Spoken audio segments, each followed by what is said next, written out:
ध्वनिर्वर्णा पदं वाक्यमित्यास्पदचतुष्टयम् यस्याः सूक्ष्मादिभेदे वाग्देवीं तामुपास्महे।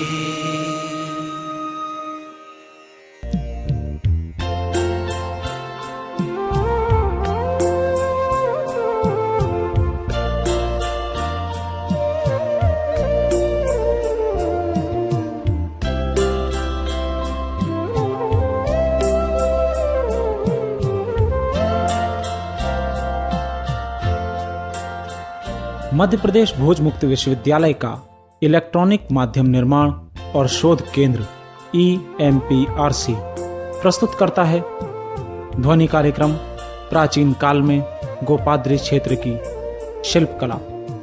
इस कार्यक्रम को प्रस्तुत कर रहे हैं प्राचीन भारतीय इतिहास के ख्यातनाम विद्वान डॉक्टर रमानाथ मिश्र।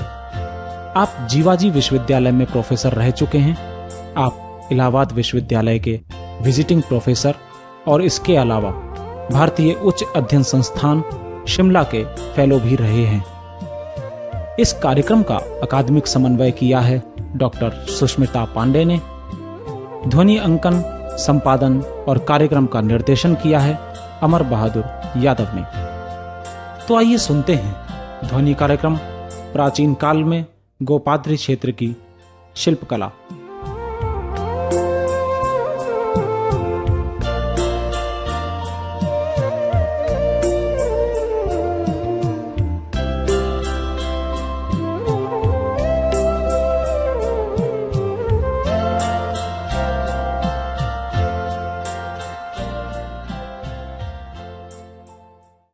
मध्य प्रदेश के उत्तरी भाग में ग्वालियर स्थित है और ग्वालियर का प्राचीन नाम गोपालिकेर अभिलेखों में मिलता है। ऐसा प्रतीत होता है कि इस नाम का आधार है गोपाल खेटक, अर्थात गोपालों का एक स्थल था खेटक के नाम से। इन दोनों के संयोग से गोपाल खेटक शब्द का निर्माण हुआ और उस गोपाल खेटक से गोपालिकेर और फिर ग्वालियर नाम का रूपांतरण हुआ। ये क्षेत्र अपने वनों और रवीन्स या कच्छ के कारण विख्यात है और इसका एक अपना अलग से ही इतिहास है। लेकिन इस क्षेत्र में विकसित मंदिर शैली एक विशिष्ट मंदिर शैली के रूप में विकसित हुई और कई कारणों से ये महत्वपूर्ण प्रतीत होती है। एक तो जिस काल में इस मंदिर शैली का विकास हुआ, लगभग 7वीं शताब्दी, और उसके बाद ये काल गुर्जर प्रतिहारों के प्रभुत्व का काल था। गुर्जर प्रतिहारों का इस क्षेत्र में शासन अवश्य था, लेकिन उनकी सत्ता संभवतः अक्षुण्ण या अखंड सत्ता नहीं थी, क्योंकि ये क्षेत्र वन्य क्षेत्र था और आटविकों का इस क्षेत्र में वर्चस्व रहा होगा, जिसके उल्लेख हमें बाद के ग्रंथों में मिलते हैं। अशोक के अभिलेखों में और चंद्रगुप्त के इलाहाबाद स्तंभ लेख में भी प्राप्त होते हैं। लेकिन इसके बावजूद भी यहाँ पर मंदिर निर्माण की एक बड़ी संश्लिष्ट शैली का निर्माण हुआ। ये शैली बड़ी इंटीग्रेटेड शैली है और थोड़े थोड़े समय के उपरांत जिन विभिन्न मंदिरों का निर्माण हुआ, उनमें इनके क्रमबद्ध विकास की लय स्वतः स्पष्ट होती प्रतीत होती है। ये मंदिर राजाओं के संरक्षण में संभवतः नहीं बने। ऐसा प्रतीत होता है कि इस क्षेत्र में सारी व्यवस्थाएं अस्त व्यस्त या छिन्न भिन्न थी। केवल शैव सिद्धांत एक सुगठित आंदोलन के रूप में इस क्षेत्र में व्याप्त था। इस शैव सिद्धांत की बिगिनिंग या इसका प्रारंभ लगभग 675 ईस्वी में रन्नौद और कदवाहा से प्रतीत होता है और कदम्ब गुहादिवासी इस वंश का संस्थापक था, इस शैव सिद्धांत परंपरा का संस्थापक था। इस संस्थापक और उसके शिष्य प्रशिष्यों ने, अर्थात इस सिद्धांत परंपरा के शिष्य प्रशिष्य परिपाटी ने इस क्षेत्र में वनों को तपोवनों में परिवर्तित कर दिया। इन तपोवनों में उन्होंने अपने मठों का निर्माण किया और इन मठों के साथ उन्होंने अनेक मंदिरों का निर्माण किया। संभवतः इन्हीं के प्रश्रय और संरक्षण में इस क्षेत्र की मंदिर शैली का विकास हुआ। ये बात दो आधारों पर प्रमाणित होती है। एक तो ये कि मंदिर और मठ इस क्षेत्र में साथ साथ बने और ऐसे उदाहरण हमें कई स्थानों से मिलते हैं, जैसे सुरवाया, कदवाहा, रन्नौद और अवशिष्ट अवशेषों के आधार पर यह प्रतीत होता है कि ऐसी ही स्थिति ग्वालियर, केलधार और नरेसर तथा बटेसर में भी रही होगी।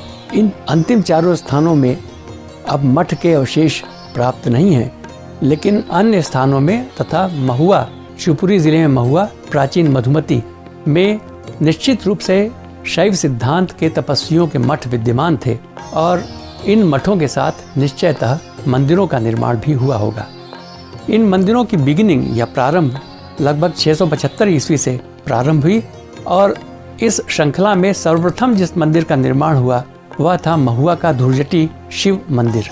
अभिलेखों में इसे मंडपिका के नाम से कहा गया है, पुकारा गया है और मंडपिका उस प्रकार के मंदिरों की ओर संकेत करते हैं जो शिखर विहीन हों, अर्थात जिनकी छत सपाट हो। ऐसे सपाट छत वाले मंदिरों के निर्माण की परंपरा गुप्तों के समय में प्रारंभ हुई। जैसे मालवा में सांची का जो गुप्तकालीन मंदिर है वो सपाट छत वाला मंदिर है और सामने इसमें स्तंभों पर आधारित एक मंडप है। लगभग यही रचना क्रम हमें मंडपिका के मंदिर में इस महुआ के की इस मंडपिका में प्राप्त होता है। ये मंदिर एक ऊंचे अधिष्ठान पर बना है। मंदिर में प्रवेश के पहले एक मंडप है। मंडप के बाद एक द्वार है जो अलंकृत द्वार है और इस द्वार के शीर्दल पर विभिन्न प्रकार के शिखरों के पूर्व रूपों का अंकन है, जिसमें एक वल्लभी प्रकार का शिखर है और एक नागर प्रकार की लतिन शैली का शिखर है। ये दोनों इस प्रकार के शिखरों के इस क्षेत्र में प्रारंभिक रूप हैं जो कालांतर में मंदिरों के रूप में परिवर्तित हुए। मंदिर का निर्माण 4 स्तंभों पर स्थापित एक शिलाखंड के द्वारा किया गया और ये मंदिर लगभग 675 ईस्वी में निर्मित प्रतीत होता है। 675 या 700 ईस्वी के आसपास। ये समय इसलिए महत्वपूर्ण है कि 675 ईस्वी कदम्ब गुहादिवासी की तिथि भी स्थापित की गई है और इस तरह से कदम्ब गुहादिवासी जो शैव सिद्धांत के संस्थापक इस क्षेत्र में थे और दूसरा इस मंदिर के निर्माण की तिथि दोनों एक दूसरे से सम प्रतीत होती हैं और इस आधार पर यह कहा जा सकता है कि राजत्व की अनुपस्थिति में और सामान्य व्यवस्थाओं के अनुपस्थिति में संभवतः जो शैव सिद्धांत के तपस्वी थे वे बड़े शक्तिशाली थे और इनके आश्रय के आधार पर या संरक्षण के आधार पर मंदिरों का इस क्षेत्र में निर्माण हुआ और इस मंदिर के निर्माण के साथ ऐसी एक श्रृंखला प्रारंभ हुई जिसमें लगभग 10वीं शताब्दी तक मंदिरों का निर्माण होता रहा। ये मंदिर एक क्रम में बने, एक दूसरे से शैली के आधार पर बहुत निकट हैं और अगर हम इनके विभिन्न अंगों का ताल छंद और ऊर्ध्व छंद के आधार पर समायोजन या समाहार करें तो ऐसा प्रतीत होता है कि इनमें अंग प्रत्यंग के विकास की एक निश्चित झलक दिग्दर्शित है। 675 या 700 ईस्वी के बीच बने हुए महुआ के इस धुर्जटी शिव मंदिर के अतिरिक्त महुआ में 2 मंदिर और हैं। एक शिव मंदिर जो 8वीं शताब्दी का है और जो अपने में पूर्ण है। पूर्ण इस भांति कि इसका स्वरूप लगभग स्पष्ट है, यद्यपि यह ध्वस्त है और इसकी मूर्तियां भी अब अप्राप्य हैं। और दूसरा महुआ का मंदिर लगभग 8वीं या 9वीं शताब्दी के प्रारंभ या 8वीं शताब्दी के अंत में बना, जिसमें अब चामुंडा की एक प्रतिमा स्थापित है। ये भी संभव है कि चामुंडा की ये प्रतिमा अन्यत्र से लाकर के इस मंदिर में स्थापित की गई हो। तो महुआ के 3 मंदिर हैं जिनमें एक 675 या 700 ईस्वी के बीच का है, दूसरा 8वीं शताब्दी का है और दूसरा 8वीं शताब्दी के अंत का या 9वीं शताब्दी के प्रारंभ का चामुंडा का मंदिर। शिव मंदिर कई कारणों से महत्वपूर्ण है। एक तो ये त्रिरथ योजना पर आधारित मंदिर है जिसमें उत्सेद विन्यास की दृष्टि से यदि इसकी व्याख्या करें तो इसमें ये ऊंची पीठ पर स्थापित ये मंदिर है जिसमें अधिष्ठान के भाग में खुर आदि भाग अंकित हैं। इसके ऊपर कपोताली है और कपोताली के भाग में इसमें रैफ्टर एंड्स का अंकन बड़े सुरुचिपूर्ण रूप में दिखाई पड़ता है। इसके ऊपर के भाग में जंघा है और जंघा के ऊपर वरंडिका के ऊपर शिखर का निर्माण किया गया है। शिखर लतिन प्रकार का है जिसमें कर्ण और भद्र की सहायता से शिखर का निर्माण किया गया है। शिखर की लता ऊपर के भाग तक आमलक तक गई है और इस लता के आधार पर ही इस मंदिर को लतिन प्रकार का मंदिर कहा जा सकता है। ये लतिन प्रकार के मंदिर इस युग के गोपाद्री शैली के मंदिर के रूप में स्थापित हुए। मुख्य रूप से ये स्वरूप महुआ के इस मंदिर में दिखाई पड़ता है और अन्यत्र भी इसका निरंतर निर्माण हुआ। महुआ के इन मंदिरों के बाद, यानी जिनकी तिथि अलग अलग हमने बताई, भिंड जिले में खेरहाट का मंदिर है, लगभग 700 या 725 ईस्वी का। ये मंदिर नीचे से पत्थर का और ऊपर से ईंटों का बना हुआ है, और ईंटों का मंदिर में प्रयोग एक महत्वपूर्ण उपयोग है, क्योंकि इस क्षेत्र में ईंटों का या मिट्टी का प्रयोग मूर्तियों या मंदिरों के निर्माण में अपेक्षाकृत कम हुआ है। ऐसा ही एक मंदिर डांग में भी है, जिसमें भी पत्थर और ईंट का प्रयोग किया गया है। तो महुआ और खेरहाट के बाद और खेरहाट से मिलते मिलते डांग के मंदिरों में गोपाद्री शैली के विकासमान चरण दिखाई पड़ते हैं। नरेसर एक मंदिर नगरी के रूप में स्थापित प्रतीत होता है। नरेसर महुआ का एक स्थल है और ये एक बड़ा सुनियोजित स्थल है, जहाँ पर 30 से भी अधिक मंदिरों का निर्माण हुआ। इसमें कुछ तो प्रारंभिक गोपाद्री शैली के हैं, एक कच्छप घातों के समय का है, और बाकी जो छोटी छोटी मंडपिकाएं हैं, जिनमें संभवतः मातृकाओं की मूर्तियां स्थापित की गई होंगी, जो वामदेव नामक एक सामंत के द्वारा बनवाई गई और जो अब मंदिरों से हटा करके ग्वालियर के संग्रहालय में रखी गई हैं। ये जो छोटी मंडपिकाएं थीं, वे नरेसर की अंतिम कृतियां हैं। इस मंदिर नगरी की एक बड़ी व्यापक योजना है, जिसमें कई तलों में क्रमशः मंदिरों का निर्माण किया गया है। ऊपर के भाग में मंडपिकाएं हैं और मंडपिकाओं से घिरा हुआ एक छोटा सा सरोवर है। सरोवर में अधिक पानी होने की स्थिति में इसका पानी बह करके नीचे जाता था, और एक जो रास्ता है उसे चल करके नीचे लेक में एक छोटा सा सरोवर है, उसमें एकत्रित होता था। तो ऐसा प्रतीत होता है कि जैसे इस नगरी में रहने वाले संतों ने अपने लिए जल की हमेशा के लिए व्यवस्था कर रखी थी। नरेसर के मंदिरों में लगभग 6 मंदिर ऐसे हैं जो निर्माण की दृष्टि से महत्वपूर्ण हैं। ये मंदिर त्रिरथ प्रकार के हैं। एक मंदिर को छोड़ करके जो देवी का मंदिर है, ये त्रिरथ प्रकार के मंदिर हैं, और इनमें सामने के भाग में प्रागग्रीवा का निर्माण करके और मंदिर को गर्भगृह, कपिली और प्रागग्रीवा प्रवेश द्वार के रूप में निर्मित किया गया है। इनमें शिखर लतिन प्रकार का है, जो बीच की मध्य लता के साथ कर्णों के संयोजन से निर्मित है। नीचे के भाग में, जंघा के भाग में, तीनों दिशाओं में मूर्तियां हैं, और अधिकांशतः मंदिरों में इन मूर्तियों में 3 देवताओं के दर्शन होते हैं, जिन्हें हम गोपाद्री त्रयी के नाम से जान सकते हैं।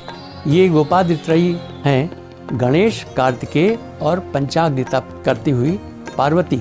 मंदिर का प्रवेश द्वार नागबंध से नियोजित है। शिरदल पर गरुड़ का अंकन मिलता है। गरुड़ के अंकन से यह भाव प्रकट नहीं होता है कि यह मंदिर विष्णु को समर्पित थे, बल्कि ये एक स्टैंडर्ड अलंकरण रचना या अलंकारिक रचना का एक ऐसा बिंब है जो गोपाद्री शैली के मंदिरों में लगभग निरंतर ही प्राप्त होता है। इन मंदिरों में एक मंदिर विशिष्ट है जो वल्लभी प्रकार का है। वल्लभी प्रकार के शिखर का प्रथम नमूना तो हमें महुआ के धुरजटी मंदिर के शिरदल पर प्राप्त हुआ था, जहाँ पर केवल इसका एक डेकोरेटिव स्वरूप दिखाई पड़ता है, और इसका सबसे अधिक विकसित रूप ग्वालियर के तेली के मंदिर में स्पष्ट हुआ। लेकिन यहाँ वल्लभी प्रकार का ढलावदार छत वाला यह आयताकार मंदिर देवी को समर्पित है। इसमें देवी का अंकन है। देवी का अंकन मंडप के शिखर के सम्मुख भाग पर बने हुई शुकनासिका में है। अन्य मंदिरों में शुकनासिका के भाग में लकुलीश का अंकन है, लेकिन इस देवी के आयताकार मंदिर में शुकनासिका के भाग में देवी को अंकित किया गया है। नरेसर के मंदिर 8वीं शताब्दी के हैं। यहाँ पर एक कच्छप घात कालीन मंदिर भी है जो बाद का है। नरेसर में एक पहाड़ी चट्टान को काट करके और वहाँ पर सिद्ध स्थान या तप स्थान का निर्माण भी है। तो इससे प्रतीत होता है कि सिद्धांत संप्रदाय के तपस्वियों के लिए उनके तप और आचार परंपरा के संपादन के लिए और मंदिरों में निरंतर लोगों के आने जाने के लिए सारी व्यवस्थाएं यहाँ पर मंदिर के निर्माणकर्ताओं ने की होंगी, और इस तरह से ये एक मंदिर की एक नगरी के रूप में स्थापित हो गया। अमरोल का रामेश्वर महादेव मंदिर भी महत्वपूर्ण है। इसका शिखर पुनर्निर्मित है, लेकिन इसमें कुछ ऐसे अंकन हैं जो बाद में महत्वपूर्ण रूप में स्थापित हुए, जैसे कि कपिली भाग पर या कोणक भाग पर बनी हुई दिक्पाल मूर्तियाँ।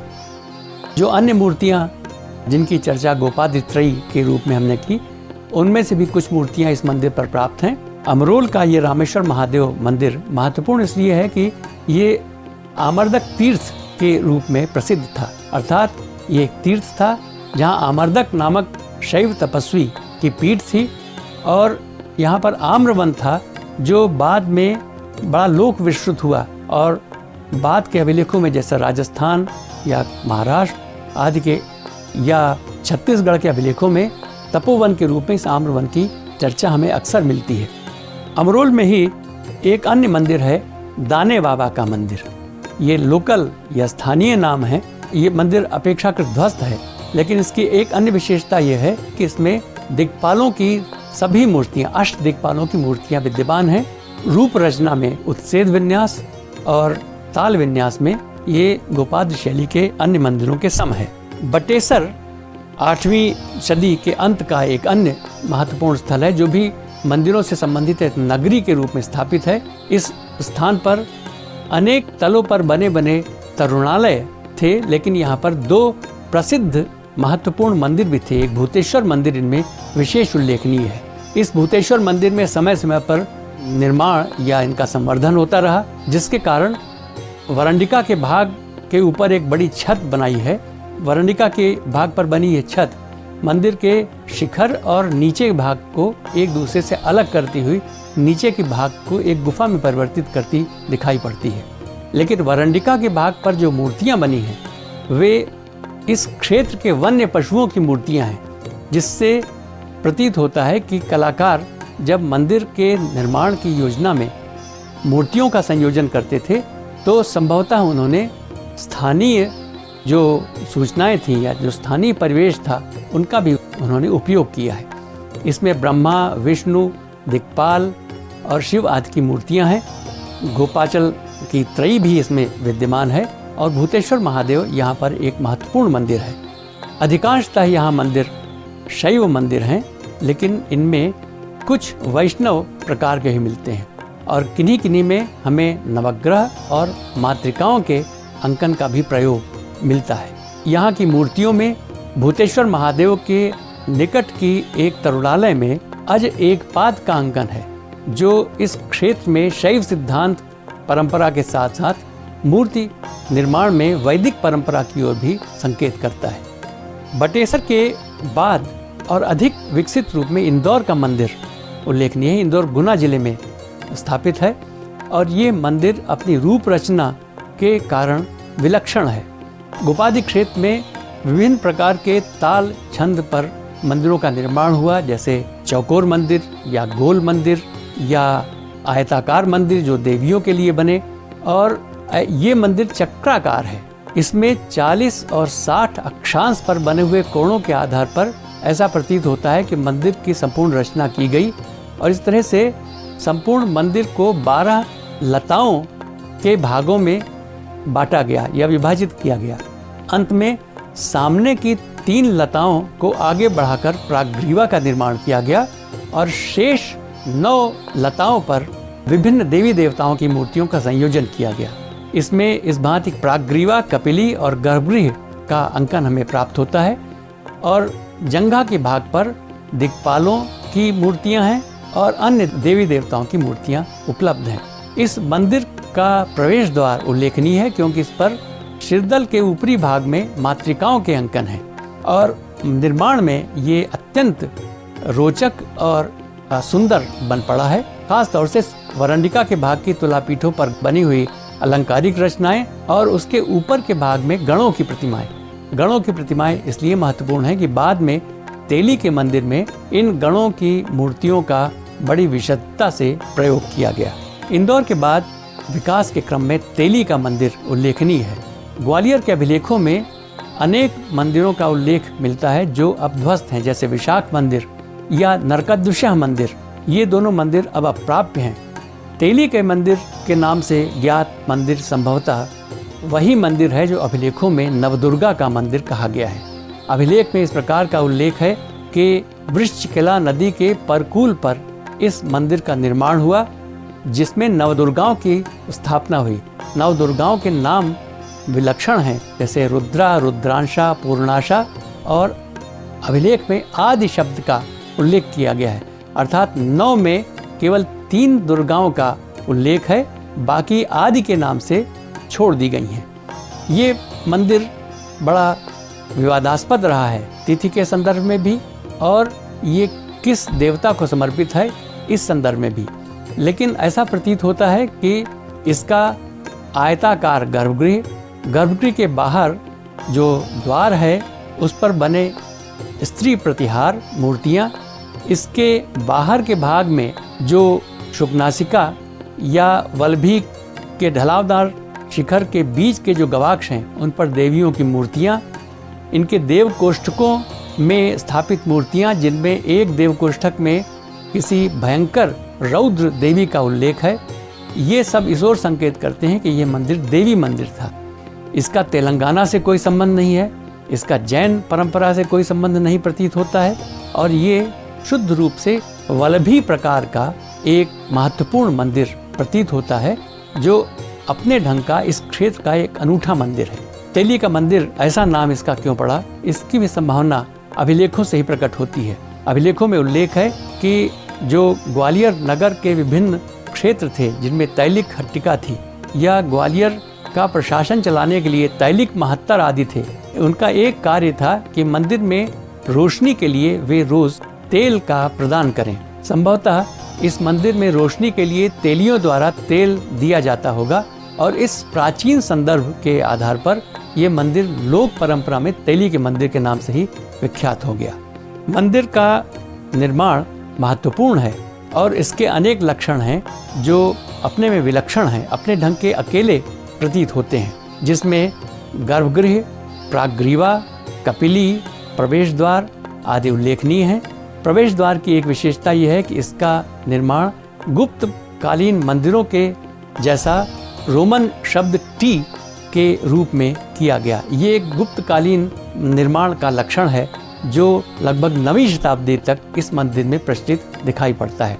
द्वार के भाग में हमें लकुलीश और उसके 4 शिष्यों की प्रतिमाएं प्राप्त होती हैं, जो भी अपने में विलक्षण हैं।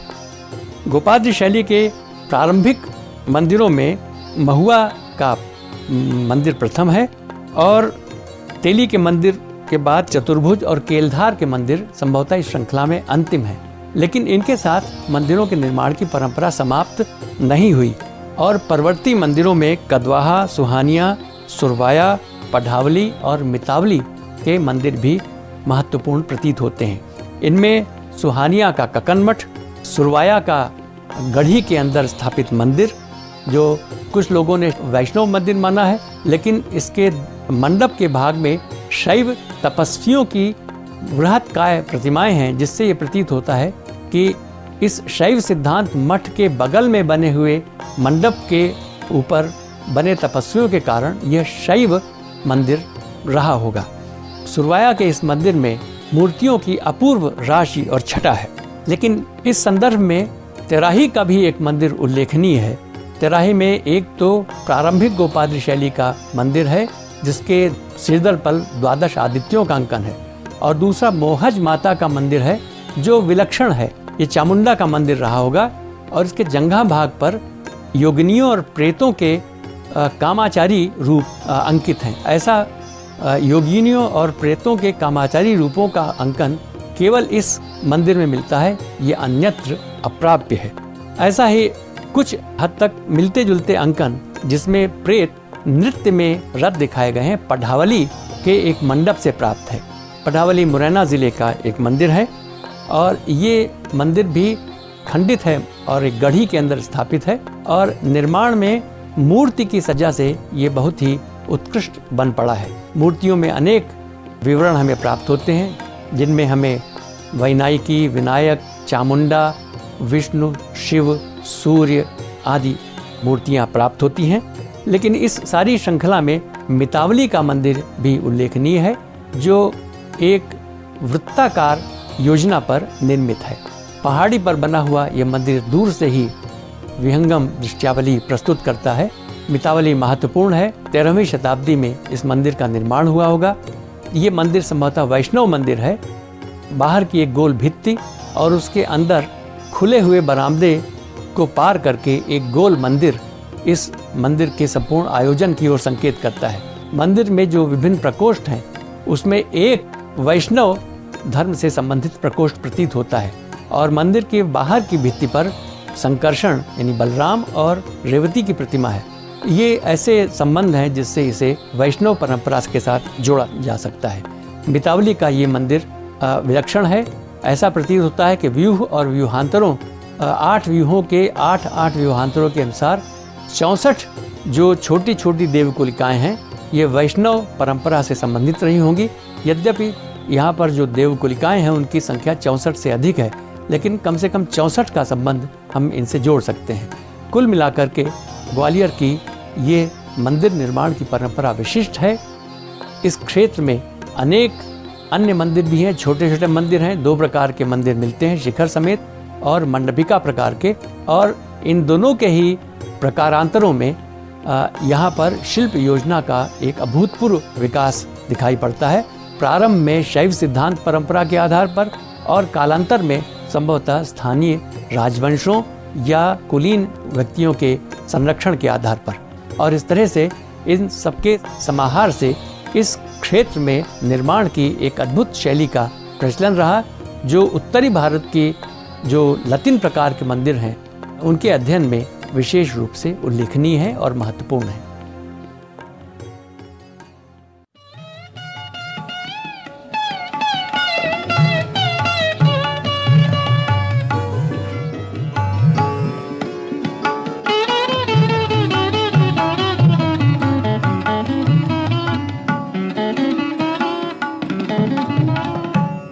अभी आप सुन रहे थे ध्वनि कार्यक्रम प्राचीन काल में गोपाद्री क्षेत्र की शिल्प कला। इसे प्रस्तुत कर रहे थे जाने माने प्राचीन भारतीय इतिहासकार डॉक्टर रमानाथ मिश्र। अकादमिक समन्वयन किया डॉक्टर सुष्मिता पांडे ने। उद्घोषक थे डॉक्टर कौशल शर्मा। कार्यक्रम का ध्वनि अंकन, संपादन और निर्देशन किया अमर बहादुर यादव ने। ये कार्यक्रम मध्य प्रदेश भोज मुक्त विश्वविद्यालय के इलेक्ट्रॉनिक माध्यम निर्माण और शोध केंद्र EMPRC द्वारा प्रस्तुत किया गया।